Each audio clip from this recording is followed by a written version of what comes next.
ప్రతిసారి ఆందోళనే, ప్రతి చోట ఆందోళనే. ఎదుటివారి మాటలు వింటే ఆందోళన, ప్రేమ లేని నిందించే మాటలు వింటే ఆందోళన. ఎందుకండి, అందరూ మానవులుగా పుట్టాము, ప్రేమను పంచుకుందాము. ఒకరు ఆందోళన చెందితే మన ప్రేమను వారికి పంచి వారి ఆందోళనను తగ్గిందాము. అంతే తప్ప వేరే వారి ఆందోళనకి మనం కారణం కాకూడదండి. అది పొరపాటు కాదు, తప్పు. దేవుడు మనకి మానవ జన్మ ఇచ్చాడు. ఎంతో అదృష్టం చేసుకుంటే ఈ జన్మ వస్తుంది మనకి. ఈరోజు పొరపాటు చేసేద్దాము, రేపు సరిదిద్దుకుందాం అనుకున్నది కాదండి. తెలిసి చేస్తే అది తప్పు, పొరపాటు కాదు. తెలియకుండా చేసింది పొరపాటు అంటాము, తెలియకుండా చేస్తే, తెలిసి చేస్తే అది తప్పేనండి. ఒకరు బాగుపడడానికి చేస్తున్నారా, ఒకరిని నిందించడానికి, ఒకరిపైన నుంచుని మీరు ఏదో సాధించడానికి అది చేస్తున్నారా?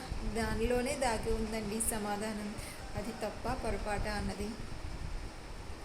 ఒకరికొకరు మంచి భావంతో మెలుగుదాము.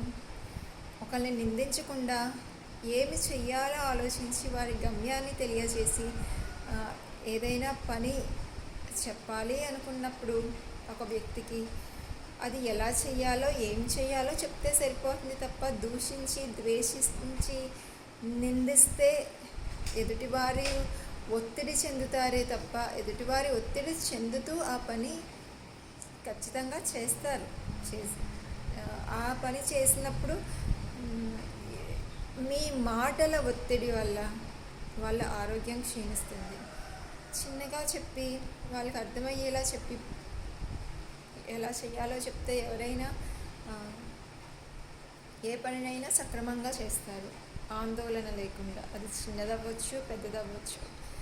ఆందోళన వల్ల ఆరోగ్యం దెబ్బతింటుంది. తద్వారా తల్లిదండ్రులు, పిల్లలు, కుటుంబ సభ్యులు, స్నేహితులు అందరూ వీళ్ళ గురించి ఆందోళన చెందుతున్నారు. వాళ్ళ ఆరోగ్యం దెబ్బతిన్నప్పుడు అందరూ బాధపడతారు.